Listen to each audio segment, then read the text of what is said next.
Jodi assim na gade. Na que me contando. Hoje, se você tá vendo, você vai ver que tô com felicidade, né? Vídeo ça m'a fait en portugais, m'a fait en crioulo.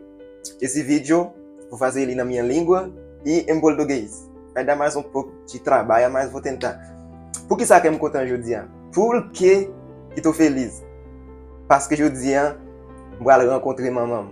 Porque hoje vou encontrar minha mãe. C'est déjà 6 ans depuis que je parle maman avec mon petit frère. Já faz 6 anos sem ver minha mãe junto com meu irmãozinho que tem 16 anos, né? 6 anos.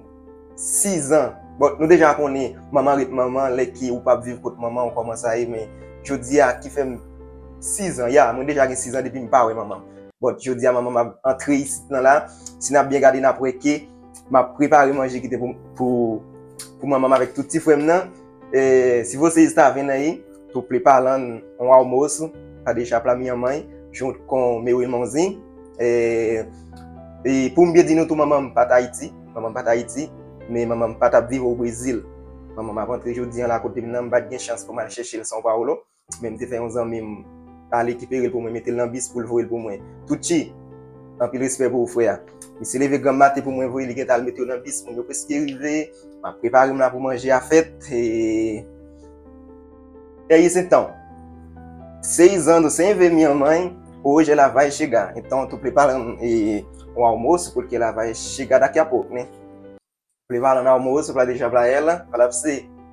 Tanta felicidade que eu tô hoje, porque 6 anos, gente, vocês sabem que jeito mãe é mãe. Daquele qualquer jeito que tá, mãe é mãe. Vocês já sabem, tipo, que jeito que eu tava vivendo, né? Às vezes as pessoas me vendo sorrindo todo dia, mas não tá sabendo o que tô carregando na minha vida. Tipo, você tem um irmão só, porque minha mãe tem nós dois. Eu tenho um irmãozinho só e longe de mim, minha mãe longe de mim. Falar pra você, é muito difícil, né?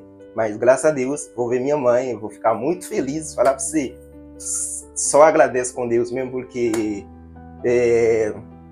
esse dia hoje vai ser um dia especial para mim, porque, nossa senhora, porque tô muito feliz, gente. Depois que tô fazendo comida para minha mãe aqui, ó, viu? Ó, a carne, mas daqui a pouco vou trazer esse vídeo para vocês com minha mãe, com meu irmãozinho. Fica esperando.